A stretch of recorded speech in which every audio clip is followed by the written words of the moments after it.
Good morning, students. I'm Chaitanya, Assistant Professor in Mathematics, working in Institute of Aeronautical Engineering, located at Dundigal, Hyderabad. The continuous distributions and Gaussian approach.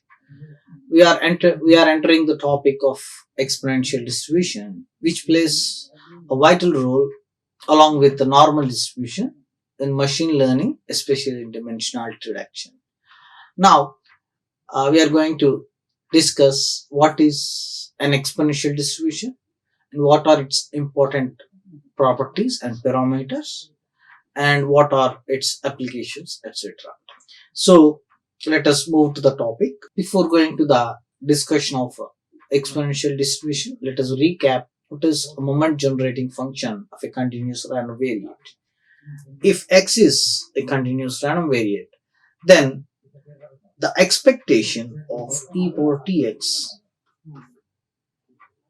that is expectation of 1 plus tx by 1 factorial plus tx whole square by 2 factorial plus tx whole cube by 3 factorial and so on, and applying expectation to each component will get 1 plus x into t into expectation of x by 1 factorial plus t square by 2 factorial into expectation of x square plus t cube by 3 factorial into expectation of x cube, so on.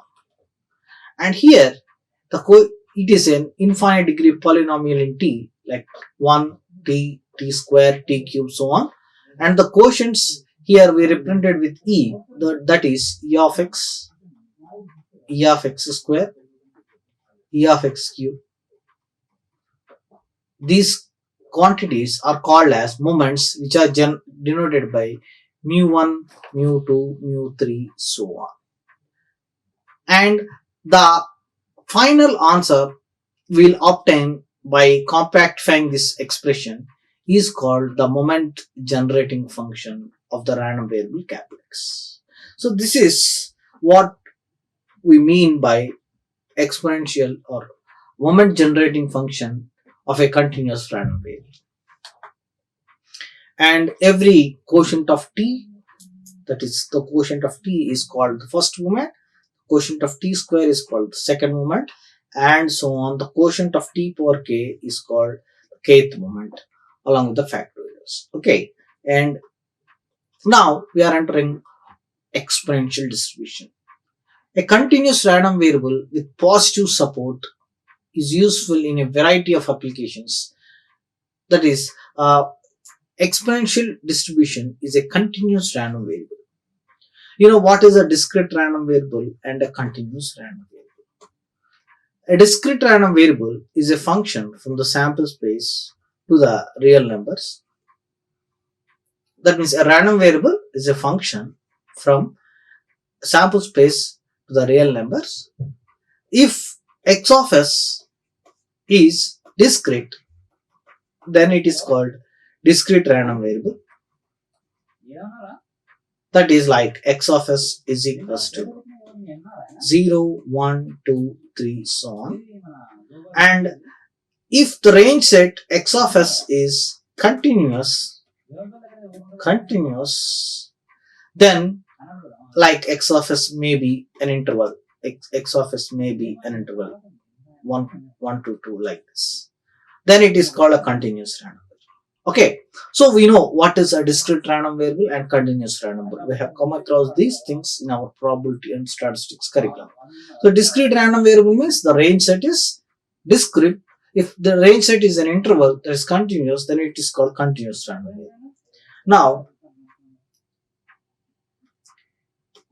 we know that every continuous random variable will be associated with a function f of x, which is called probability density function of capital X. Obviously, being a density function, its images will be non-negative and sum of all probabilities will always be equals to 1. This we know. Okay, and now let us come to the exponential distribution. here he's saying that exponential distribution is always a continuous random variable. That means its graph will be a continuous one. In fact, its graph will follows e power x. So that is why it is a continuous random variable. Okay, and it assumes only positive values or non-negative values. Okay, and it is useful in variety of applications like patient survival time. Especially exponential distribution is designed for time to time to measure time to time happenings. Time to time happenings. Suppose you take patients arriving to the hospital. There will be a time gap between an arrival and the next arrival. So it is a timely distribution. Similarly, the lifetime of a bulb. When you have a light bulb, it will have certain lifetime. Like on average, a Philips bulb can last for 1,000 hours. A Surya bulb can last for 500 hours. Like that. Every bulb will have a lifetime. So you can apply exponential distribution to analyze the lifetimes of a light bulbs. The samely, the time between births at a hospital. It is also timely distribution, time to time distribution, and number of gallons purchased at a gas pump. Okay, these are all the time to construct an office building. The time will be taken to finish an event or task. Whenever you are dealing with an event or task which is time dependent, to analyze the task you will apply exponential distribution. So exponential distribution will have a wide variety of applications in the real time. Whatever related to time, you can model the events happening in that situation with the help of exponential distribution. Now let us look into the definition of an exponential distribution statistically. See, a continuous random variable caplex, a continuous random variable caplex is said to follow exponential distribution. A continuous random variable caplex is said to follow exponential distribution if its probability density function is in the form f of x is equal to lambda into e power minus lambda x greater than 0. Okay, why x greater than 0? You know, time is always a non-negative entity. It cannot be a negative. You cannot say minus 2 seconds or minus 2 minutes, minus 4 minutes. Time is always positive or non-negative. That is why we have fixed x positive. And lambda is a parameter. Lambda is a parameter related to this exponential distribution, and we are going to reveal what is lambda really means. We are going to see that lambda is nothing but reciprocal of the mean of this distribution. In the next slides, we are going to prove that the reciprocal of this lambda will be the mean of exponential distribution. So, as a whole, exponential distribution is a continuous random variate whose density function is f of x is equal to lambda into e power minus lambda x, where x positive and this lambda is also positive, and this distribution is called exponential distribution. Now, an exponential random variable can be regarded as a waiting time until the first event in a Poisson process with a rate alpha. The curriculum does not cover Poisson process, so we need to describe them briefly here.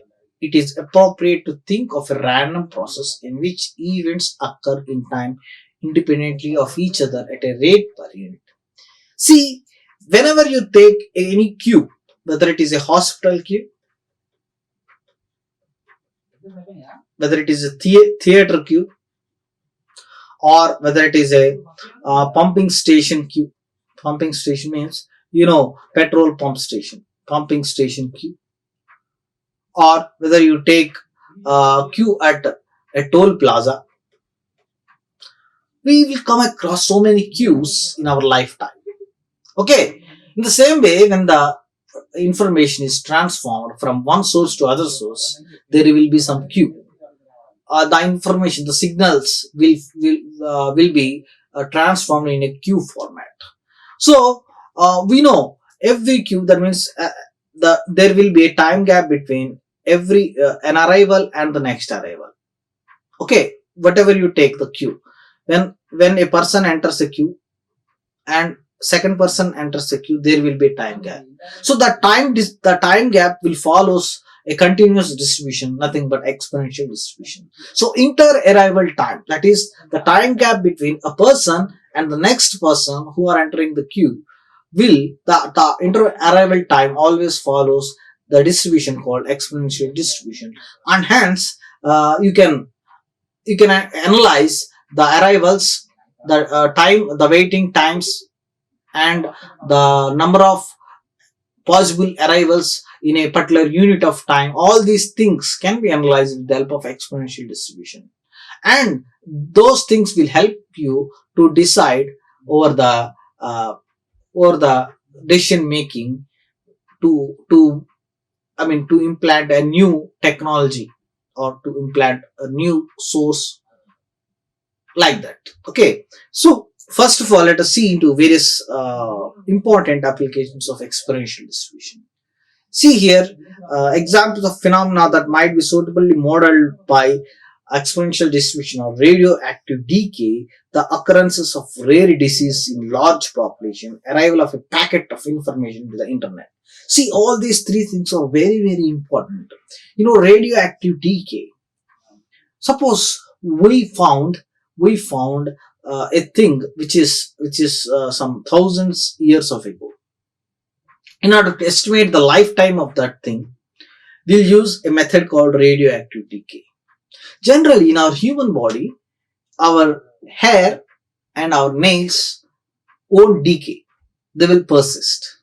Okay, so and also C14, C12. These two are two important chemical elements which play an important role in radioactive decay, with the help of which we can calculate the life. The life of the found, the invented or found thing. Okay, suppose C14 is always constant in our nature. It is always carbon 14, and carbon 12 will be hold constant when we die. So we can calculate C14 is to C12 basing on this ratio. We'll use Newton's law, and hence we apply Newton's law is basing on time, and basing on Newton's law we'll try to find out how many thousands years ago it was existed. Okay, and second example, the occurrence of rare disease in large population. Suppose rare dishes like you see chicken pox or something, some rare diseases. You want to know, like when a thousand years back, in some part of the world, some disease has been spread. You want to know what is the occurrences of rare disease in that large population. You will use this exponential distribution to estimate the time. Okay, and also arrival of packet of information on an internet. I already told you, when information is being passed from one source to other source, like in terms of packets, one packet, another packet, like that. When it is been traveling, it has to maintain a queue. I already told you that all queues follows exponential distribution, that is inter arrival time between one entry and the next entry will always follows exponential distribution. So exponential distribution have wide variety of applications in the real time. Now let us try to calculate the distributive function of exponential distribution. Okay, now let us first uh, rewrite the probability density function of exponential distribution, that is lambda into e power minus lambda x, where x greater than or equal to 0. Now we can understand it like this. F of 1 means what is the probability that the expected thing will happen in the first minute.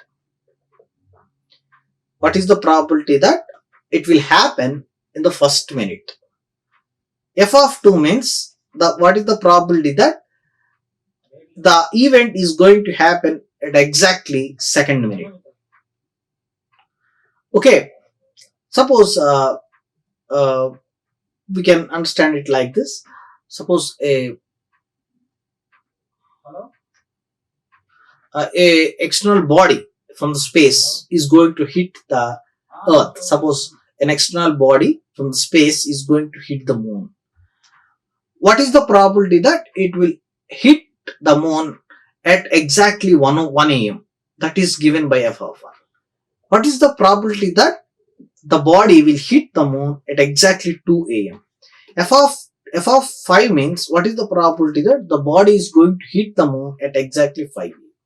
So, like this, even f of 545 means what is the probability that the external body will hit the moon at 5:45 a.m.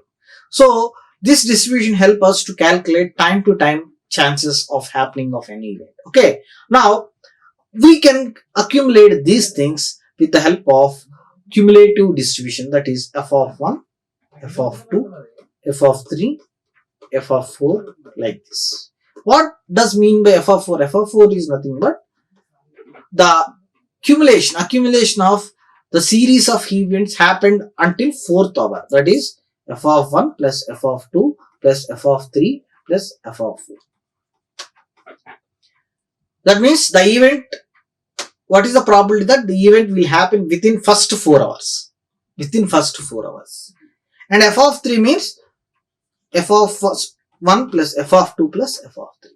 That is the probability that the event will happen within first 3 hours. Within first 3 hours. This is f of 3 means exactly at 3 a.m. But capital F of 3 means the probability that the event will happen within 1 a.m. to 3 a.m. That means it is a period probability, it is a point probability. F of 3 means exactly at 3 a.m. Capital F of 3 means within the first 3 hours until 3 a.m.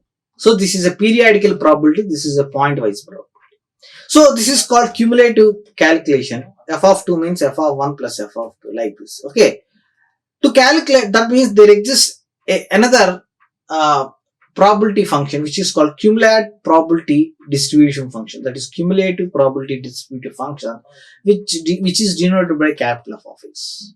This is called probability density function. This is called probability distributive function. How to derive capital F of x for exponential distribution? Let us look into those details. To derive capital F of x, we'll use the definition which you have learned in your probability and statistics, that is p of x less than or equal to x. This is the definition of capital F of x. That is integral 0 to x f of x dx. Now, integral 0 to x, what is f of x? What is the density function of exponential distribution? That is e power minus lambda x into lambda dx. Okay, now lambda comes out, integration becomes e power minus lambda x by lambda under the limit 0 to x. So the answer will be lambda into e power minus lambda x minus e power 0 by lambda. So answer is 1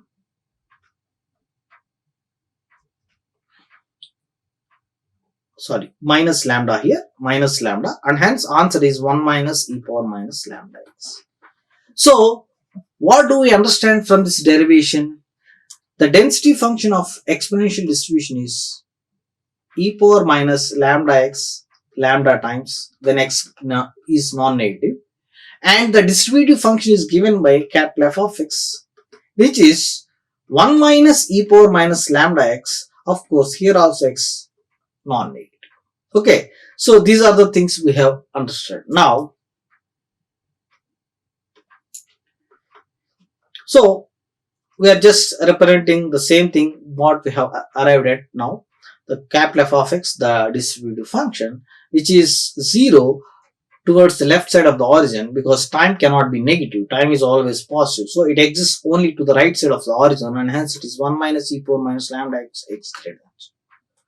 Now we are going to find the mean of exponential. Is very important, and we are going to derive the mean of exponential distribution. Let us look into the derivation. Let us start with mean, that is e of x.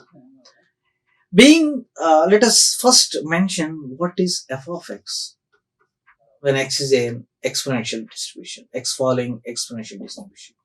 F of x is lambda into e power minus lambda x greater than or equal to 0.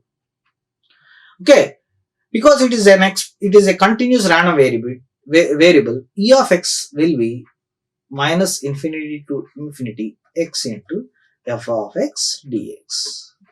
This you are very well known with this fact. E of x for a continuous random variable is integral minus infinity to infinity x into f of x dx. Now I am reducing this integral from 0 to infinity. Why I have reduced the limits? Because here clearly mentioned x is non-negative. Time cannot be negative. So the interval limits are automatically reduced to 0 to infinity. And x into what is f of x? Lambda into e power minus lambda x dx. Now, being constant, we can write lambda outside. So lambda into 0 to infinity x into e power minus lambda x dx. Okay, now we have to evaluate this integral. Okay, now for that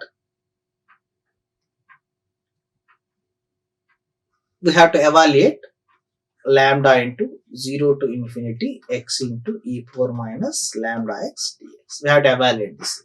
For this, we are going to apply Leibniz rule. We are going to apply Leibniz rule. So, lambda into, because x is a polynomial of degree 1, x is a polynomial of degree 1, we will have two symbols, plus, minus. Okay, and there will be two brackets accompanied with each symbol. Okay, there will be two brackets accompanied with each symbol. First one for derivative, second one for integration. Again, first one for derivative, second one for integration. And the limits will be 0 to infinity. Now, let us fix here, this is polynomial, this is exponential. We fix polynomial for derivative and we fix exponential for integration. So, as per Leibniz rule, here we have to just copy and paste the polynomial, that is x, and the derivative x we have to write in the third bracket, alternate odd bracket, that is x derivative 1. That means x derivative 1, and exponential is fixed for integration. E power minus lambda x means e power minus lambda x by minus lambda, the integral of e power minus lambda x. Again integrating, we get e power minus lambda x by minus lambda whole square. So after applying Leibniz rule, we have arrived at this step. Now is equal to lambda into, now let us substituting infinity here. E power minus infinity. E power minus infinity is always 0.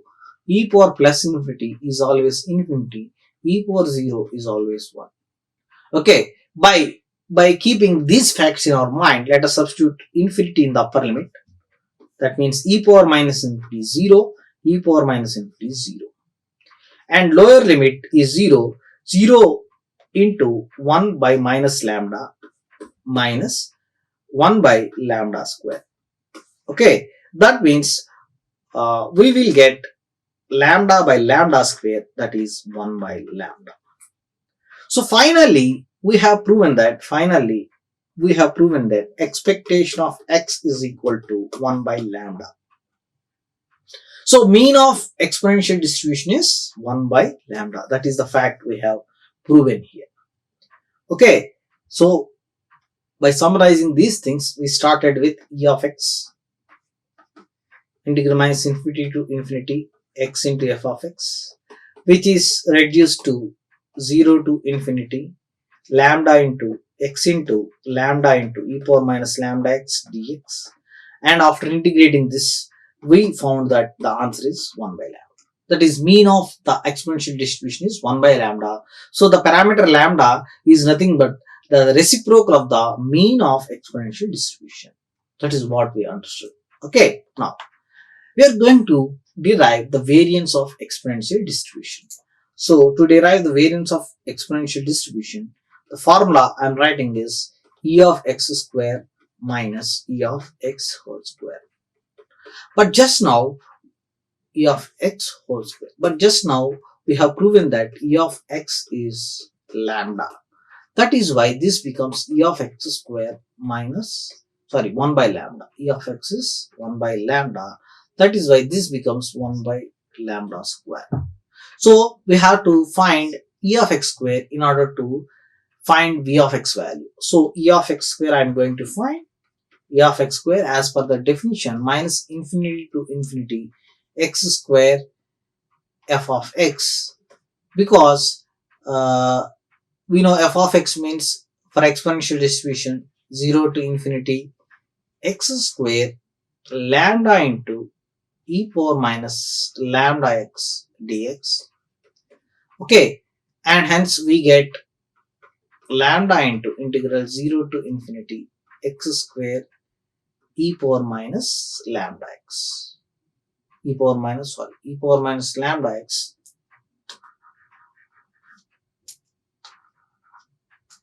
e power minus lambda x dx. Okay, now let us clearly observe that this is a polynomial, this is exponential, so we are going to apply Leibniz rule.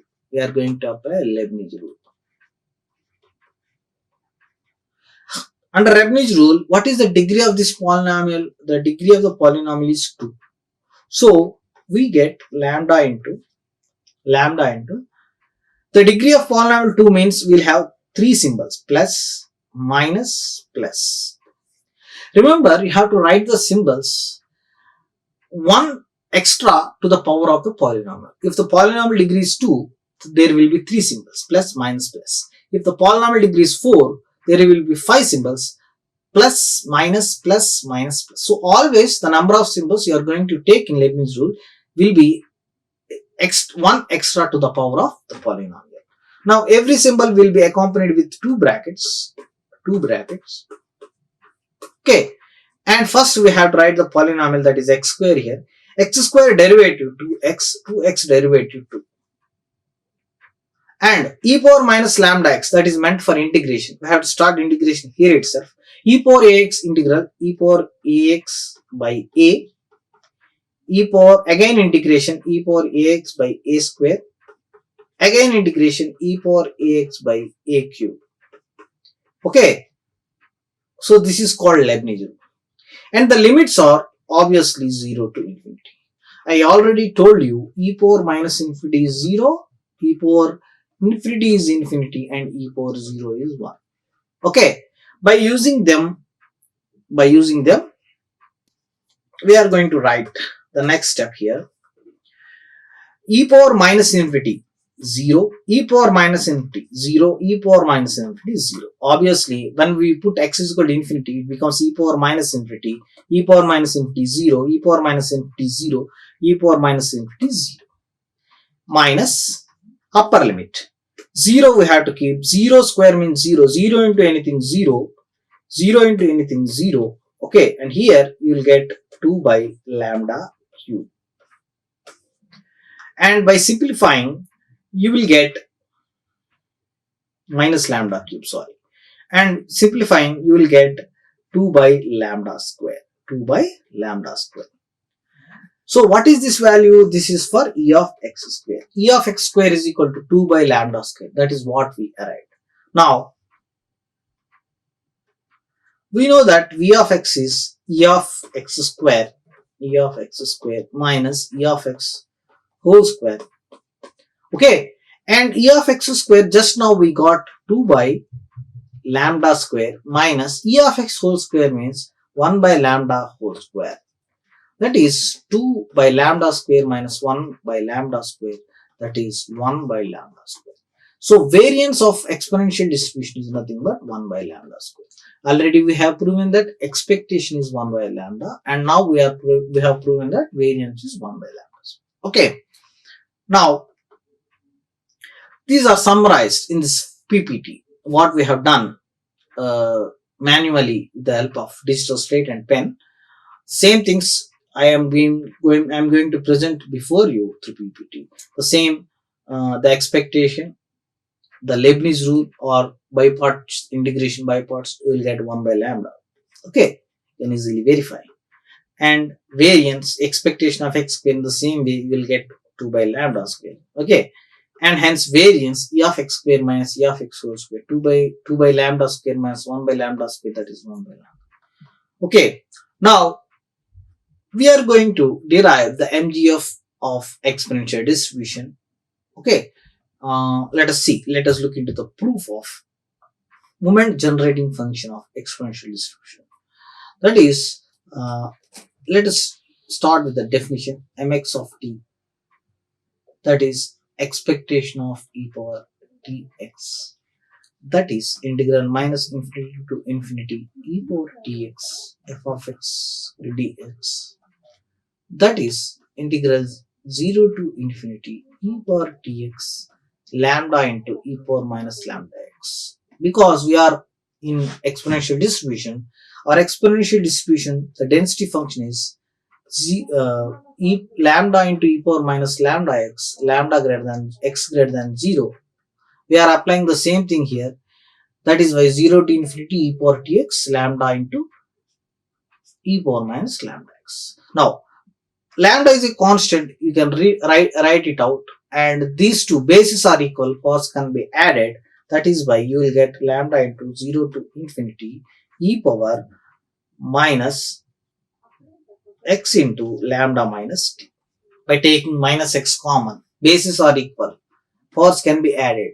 So by taking x minus x common, you will get this. Okay, and integration means lambda into e power minus x into lambda minus t by minus lambda minus t. Okay, under the limits 0 to infinity. Okay, by substituting the limits, you will get e power minus infinity will be 0, e power 0 1. That is why we will get lambda by lambda minus t. This is the moment generating function of exponential distribution. Okay, so we can conclude that the moment generating function, the mxt of exponential distribution, is lambda by lambda minus t. Now, problems or applications will be discussed in the next class in the exponential distribution. Before that, I'd like to conclude with this class with an important problem on normal distribution, which is left undiscussed in the last class. So here, in this problem, in a normal distribution, 7% of the items are under 35 and 89% are under 63. Calculate the mean and standard deviation of the distribution. Let us try to understand this question with a real-time analog or analog method. Okay. Here he is saying that 7% of the students scored less than 35 marks. You can understand it like that. And 89% of the students, suppose in civil A or civil B or mechanical or whatever branch, 89% of the class students scored less than 63 marks. And the marks of the students, whole class, is following normal distribution. We have to calculate the average marks scored by the class and standard deviation of the class score. That means let us try to translate this into mathematics sentences. That is, percentage 7%. You know, percentage is a synonym of probability. That is, you can understand it. This is a probability. Probability of what? The variate, that is the score of the marks of the students, under means less than or equal to 35 is 7%. That is 0.07. Okay, let us name it as equation. Second point is saying that 89% of the students are under 63 marks. That is, P of x less than or equal to 63 is equal to 89%. By complementing it, equally, that means x less than 63 means x greater than 63 will be 11% only. Isn't it? If 89% scored less than 63 means 11% scored more than 63. That means you can write it as P of x greater than or equal to 63 is equal to 0.11. This you can treat it as equation 2. Now, let us represent these once you observe x less than 35 is 0.07. With the help of the transformation, between the standard normal weight and the regular normal weight variate, that is z and x is x minus mu by sigma, you can write the equation in terms of z as z less than or equal to z1 is 0.07. Okay, and p of z greater than or equal to z2 is 0.11. Okay, whenever you transform from the scale x to z, you will get equivalent equations like this. Okay, now let us try to represent these things on a normal distribution diagram. That is, here I am going to write these things. You can consider standard normal variate. You know the mean is always z is equal to 0, origin, and you have a number z1 which is left side to z, and you have a number z2 which is right side to the z is equal to 0, and z1 we have p of z less than or equal to z1 is 0.07, and p of z greater than or equal to z2 is 0.11. That means the area to the left side of z1 is 7%, and the area towards the right side of z2 is 11%. And clearly z1 lies to the left side of origin means z1 is negative, and right side of origin, z2 lies right side of origin, that means z2 is positive. It is 7%, is 11% means the intermediate area will be 11 plus 7, that is 18, 100% minus 18, that is 82%. Okay, 82% area is ranging between these two, z1 and z2, 7% or less than z1, 11% or above than z2. Now, let us take p of z less than or equal to z1, okay, is equal to 0.07. Now, by using the complementary probability, you can write it as 1 minus p of z greater than or equal to z1 is equal to 0.07. P of z greater than or equal to z1 is equal to 0.93. Now, z1 being negative, the formula from the normal distributions, we can write it as 0.5. z1 negative means plus az1 is equal to 0.92. Implies az1 is equal to 0.93 minus 0.5. az1 is equal to 0.43. So z1 is equal to A inverse of 0.43. Okay, implies z1 is equal to, we have to find A inverse value, A inverse of 0.43. Let us go to the normal tables. Here we want to find A inverse of 0.43. We know how to find A values, but we don't know how to find A inverse values. 0.43 means you have to search 0.43. A inverse means you have to start inside the table. You have to start inside the table. You have to search within the table. Okay. So we'll start inside 0, 0.03, 07, 01s, 01s, 025s, 039s, 0.43. Here you are observing 0.42s, 42s, 42s, 42s, 43s. 0.43s are starting from here and ending at here. 0.43s. Among all these things, what is the starting most 0.43? That is this one. You have to check the parallel and perpendicular numbers. That is 1.48. So what is A inverse of 0.43? 1.48. By using that, Okay, here 1.48, but z1 is negative, we already noted it down, so we have to write z1 as minus 1.48.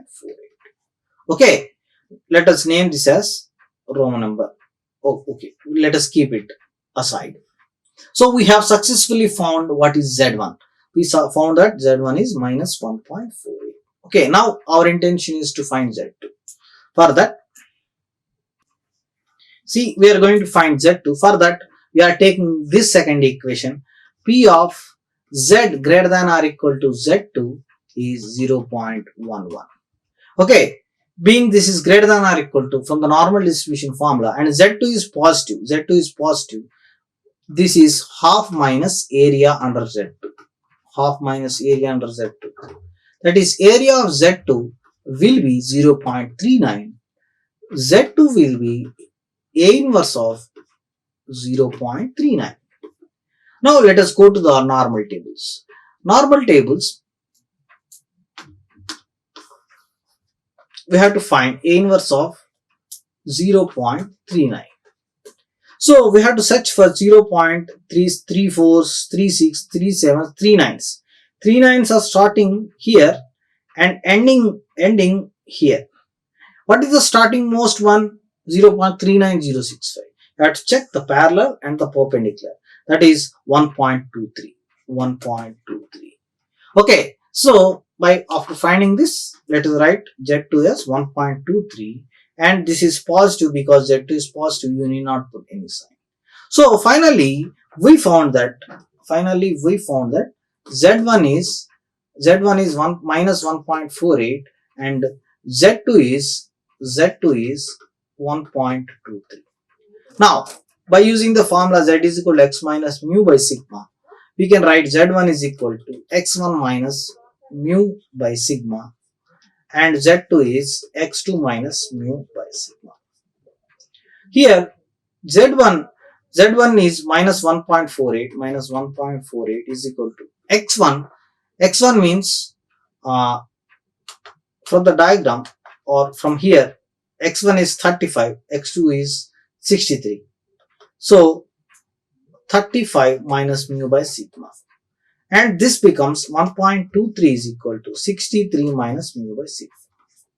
Okay, here you will get mu plus 1.23 sigma is equal to 63, which is Roman number 1, and here you will get mu plus mu minus 1.48 sigma is equal to 35. This is Roman number 2. Of solving these two, you will get mu value at some around 50 point something and sigma value. Okay, so this gives you, that means average, on an average they are getting 50 marks, and some sigma you will get some 10 or like that. So in this way you can find mu and sigma when you are given with two probabilities, that is, one is less than 35 marks, one is greater than 63, like that. When two inequalities are given, you can break them and you can find mu value, sigma value as required in the question. So with this, I'd like to conclude the lecture. In the next class, we'll continue our discussion on exponential distribution. We'll look into the applications of exponential distribution along with some properties. Okay, so with this, I'd like to conclude. Thank you all. Like, share and subscribe. Hit the bell icon for more updates.